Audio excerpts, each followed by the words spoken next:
أنا لست من الناس الذين يغطوا الشمس بالغربال. أول من كان ينادي بمقاطعة الانتخابات هو أنا، هذا المتحدث العبد الضعيف، لأني كنت أعلم جيدا أنه من ذهب إلى البرلمان كانوا كلهم موظفين لدى البرلمان. الآن هذا الناس بما فيه الممثلين الجالي وهم 6 ماشي واحد بالمناسبة، كلهم الآن في الصحراء الغربية. يعني أنا أتساءل ما أين المهمة نتاعهم؟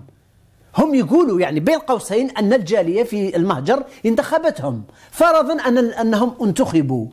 ألا لم يكن يعني من الواجب الأخلاقي والقانوني أن يهتموا بهذه الجالية أولا، قبل أن لم أذكر الصحراء الغربية لأني ضد الصحراء الغربية تتهلك كمثل، لأنهم هم من ذهبوا إلى العيون وبعثوا الصور باللي نحن موجودين في الصحراء الغربية، وهذا أثار استياء داخل الجالية الجزائرية. ففيهم من كان يساند القضية الصحراوية الآن صار ضدها بحكم التصرفات الخاطئة والخادعة للمسؤول، أي مسؤول جزائري. بكل صراحة قضية الاستقالة أريد أن أرجع إلى النقطة